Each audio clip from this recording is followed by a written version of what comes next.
So why use rain barrel water? Well, it saves money. What do you need to pay more on your water utility bill in the summertime when you've got a great source right there? And a rain barrel can actually save homeowners up to 1,300 gallons of water during peak summer seasons. And that little tidbit is according to the EPA. And about 40% of our water bills in the summertime goes towards watering plants and lawns outside and everything. Plants love the rainwater because it doesn't have the chemicals that are in our municipal water, you know, the chlorine and the fluoride and that sort of thing that's used to treat it. And again, you're minimizing the runoff that carries fertilizers and pesticides and such into the streams. And a biggie, you're conserving water, which becomes ever more important. But do not drink the water from the rain barrel unless you're going to go through a whole filtering system, because it could possibly have contaminants from the roofing materials.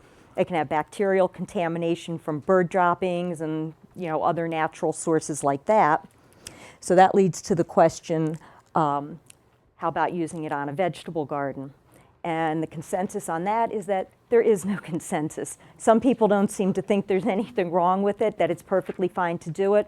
Other people, I guess so-called experts, I don't know, but other people seem to feel that if you're going to use the water, you shouldn't use it like overhead irrigation, you know, spraying it. Use it and drip or trickle irrigation right around the base of the plant, and don't use the rain barrel water too close to harvest time.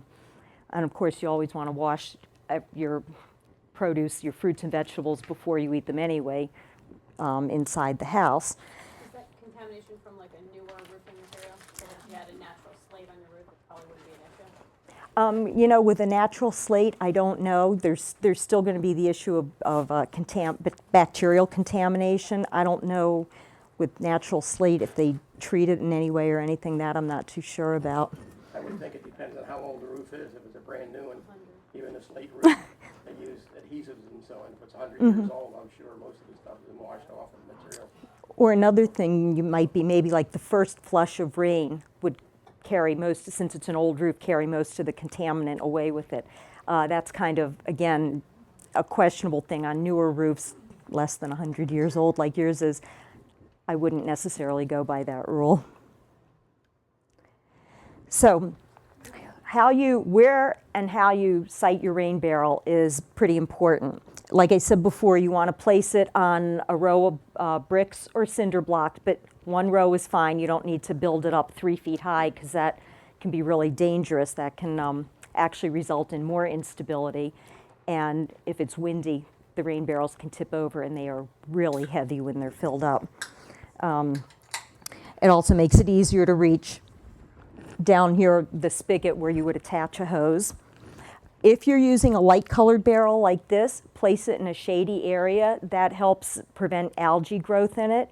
If you're using a dark barrel, that's not a problem. The overflow port, which is going to be near the top of the barrel, you need to monitor that to make sure that, you know, during a heavy storm, the barrel fills up and the water starts pouring out, because it can start causing foundation damage to your house. So one thing that you can do is attach a 10-foot hose to that and direct it away from the house, again, out into a garden or a grassy area, not out onto the sidewalk or driveway. And that will allow any overflow to spill out away from the house.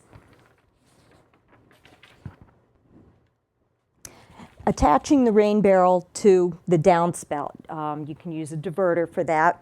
You would have to cut into the downspout to do it. And this one on the left, the flexible one, that would divert all of the water from the downspout into the rain barrel. So I wouldn't necessarily use one like that on a downspout that covers a very wide area of the roof, because you would get instant overflow. The other one, it diverts water.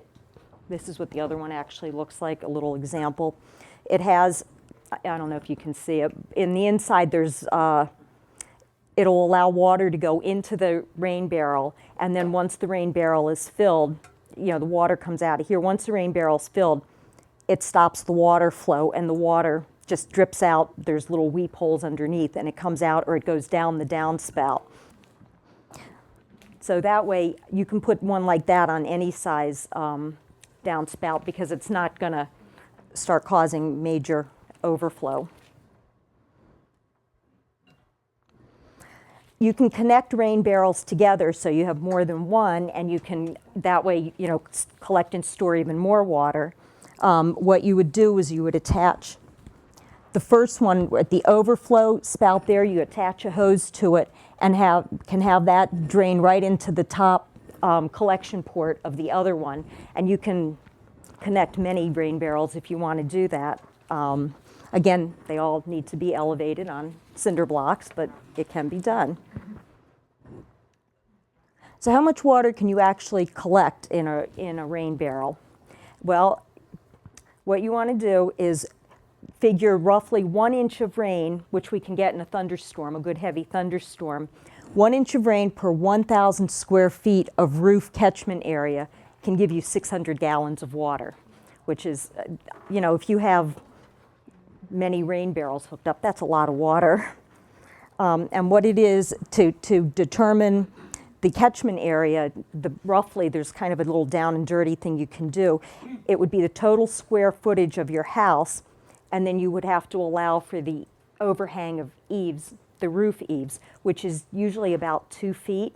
So you would add 2 feet per wall, like each wall measurement of your house. If your house is 4 sides, then you would add 2 plus 2 plus 2 plus 2. And that would give you roughly the square footage of your house. If you have one rain barrel connected to one downspout, then it would be that percentage of roof area which drains into the downspout. That would be your roof catchment area.